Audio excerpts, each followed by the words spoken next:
Sihir ini adalah permainan syaitan, dan syaitan ini kita tidak lihat. Ada yang pernah lihat syaitan di sini? Jarang-jarang orang dapat lihat syaitan. Syaitan ini boleh diseru, syaitan ini boleh dijadikan khaddam, tetapi kena membayar harga dengan kesyirikan yang besar. Di makalah ataupun di kertas kerja yang ada pada tuan-tuan, terlalu panjang, saya ambil ringkas-ringkas sahaja. Cara kedua, tukang sihir ini memainkan sihir menggunakan ubat-ubatan seperti dadah, racun dan sebagainya. Ya, ini ceritanya panjang. Kalau di Malaysia atau di Singapura sama saja, ada dua cara yang dilakukan oleh mereka. Sama ada menggunakan syaitan langsung atau menggunakan ubat-ubatan. Seperti di dalam istilah bahasa Malaysia itu santau. Di sini santet ya. Santet di sini. Bahasa Malaysia, bahasa Thailand itu santau. Santau ini sebenarnya menggunakan racun.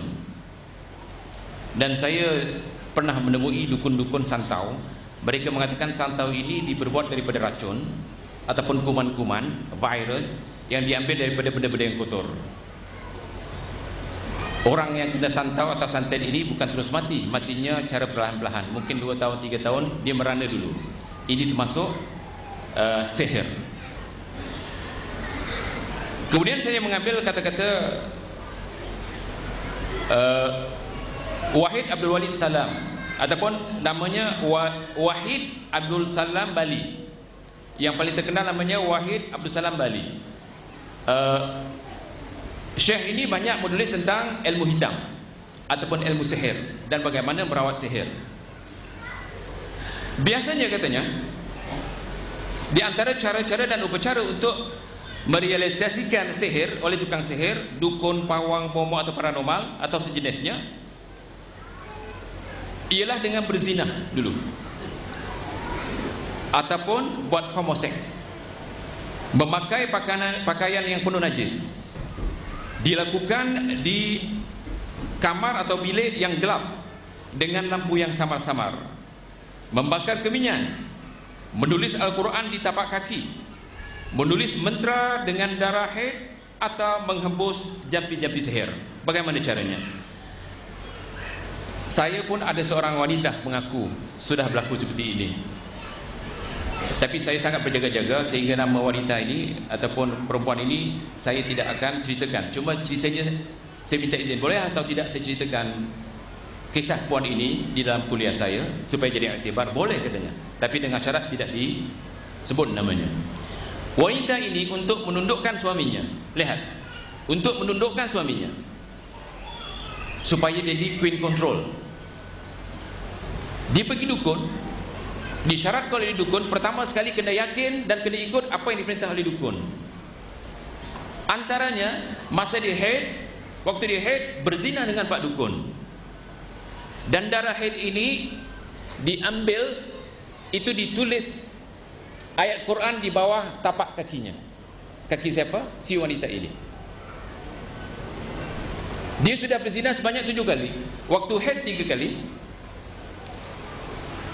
Waktu dia tidak haid, homo, dia melalui belakang 3 kali. Kemudian waktu biasa penutup zina melalui faraj 1 kali. Berapa kali? 7 kali. Ini dilakukan supaya suaminya tunduk. Tapi sayang, bila suaminya jadi bodoh, tiba-tiba dukun tu mati, pak dukun mati. Siapa mau merawat? Yang boleh merawat adalah pak dukun. Bila dia menangis menceritakan kepada anak katakan bahawa ini boleh dirawat insya-Allah dengan Quran dan hadis. Dan rawatannya saya tulis dalam kertas kerja ini. Orang yang kami rawat, alhamdulillah 90% biasanya, 90% itu sembuh. Tapi caranya ikut sebagaimana yang kami sudah tulis. Oleh karena itu, kalau orang kena sihir atau ada tanda-tanda sihir, jangan pergi dukun. Sebab kalau pergi dukun, kita sudah bermain sihir. Siapa yang bermain sihir, kita lihat dalam Al-Quran, dia boleh jadi kufur, atau jadi kafir, atau jadi syirik. Maka jangan bermain-main dukun.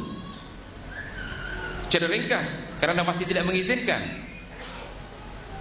Khalifah Umar bin Khattab sudah membunuh 3 orang ahli sihir yang diistilahkan sebagai sekarang kahin atau kuhan atau arraf ataupun dukun ataupun pawang ataupun nujum ataupun tukang tele, tukang ramal. Walaupun ada ulama khilaf mengatakan bahawa kalau ditangkap tukang sihir ini, siapa tukang sihir di bawah sini? Pawang, dukun, bomo, tukang ramal, nujum, ini semua adalah ahli sihir. Sebab disebut dalam bahasa Arab kahin atau arraf. Kahin dan arraf ini kalau ditangkap oleh Umar itu dipenggal kepalanya. Begitu juga Hafsah menceritakan bahawa dia sudah memenggal kepala jariahnya yang menyihir dia. Jadi di dalam Islam, syadidnya dukun atau pawang itu kalau ditangkap itu tidak diberi peluang untuk bertobat, tetapi terus dipenggal kepalanya. Kenapa? Kerana pawang, bomo, dukun mereka adalah penyebar kesyirikan paling besar. Tetapi alangkah ramainya orang kita kalau ada sesuatu berlaku di dalam rumahnya atau rumah tangganya atau pada dirinya, kemana dia pergi? Kepada tukang sihir. Saya katakan, dia dikatakan tukang sihir itu dukun, pawang, bomo, tukang ramal ataupun paranormal, tukang tele, tukang tenun, tabib, orang pandai, apa lagi istilahnya. Jangan tertipu dengan istilah-istilah nama-nama ini. Orangnya satu, yaitu tukang sihir. Begitu juga menurut Wahid Abdul Salam Bali lagi, mengikut Al-Quran, mengikat Al-Quran di kakinya ketika masuk tandas atau meletak Al-Quran di pintu tandas supaya mengesat kakinya setiap kali keluar dari tandas. Apa itu?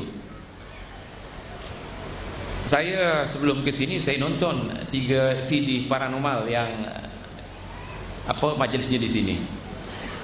Kata Ustaz Ali, di antara perbuatan sihir yang dilakukan oleh bomo atau dukun pawang kan mengkencingkan Al-Quran. Quran itu dikencingkan. Memang saya pernah setelah merawat orang yang kena sihir, dia mengatakan saya sudah pergi dukun yang paling hebat di Malaysia, doktor profesor lagi. Doktor profesornya bidang agama, profesornya dapatnya daripada Universiti Islam di Universiti Kebangsaan, Universiti Kebangsaan di Malaysia. PhD-nya, dokternya daripada Mesir. Jadi ada orang yang sudah pergi ke dokter ini ataupun pawang ini. Menurut cirinya pawang ini mungkin ada seorang ustaz yang Ustaz Ali juga kenal, Ustaz Arif kenal, namanya Ustaz Zul Akmal. Dia datang ke rumah saya dulu, merawat satu orang namanya Yunus. Yunus ini saya sering ceritakan kerana saya minta izin kepadanya, boleh tak saya ceritakan? Saya ceritakan mungkin di 10 atau 11 tempat. Dia ni kena sihir. Bila kena sihir, dia jumpa ke doktor ni. Dan doktor ini rupanya dia ada klinik, nama kliniknya Darus Syifa. Apa salahnya kita sebut? Kalau Imam Muhammad mengatakan tempat kemungkaran itu kena sebut supaya orang jangan pergi kepadanya. Sihir ini mungkar yang paling mungkar. Kata sahabat ini, dulu setan yang ada pada saya satu saja. Bila pergi Darus Syifa ni dimasukkan 10 untuk keluarkan yang satu ni. Makna yang satu ni ada power. Tapi sayang yang 10 ini bila nak digunakan untuk mengeluarkan sihir yang ada pada satu orang ini, yang 10 ini jadi geng. Tahu jadi geng? Jadi kawan. Bila jadi kawan, kami mau mengeluarkan 11 setan-setan yang ada dalam tubuh Yunus ini. Subhanallah. Yang antaranya merawat profesor juga, tapi profesor bagian kimia. Profesor Nurdin, Profesor Sabirin, Profesor Jasman, Dr. Rosli. Kami suruh di rupiah, kami aja rupiah kurang lebih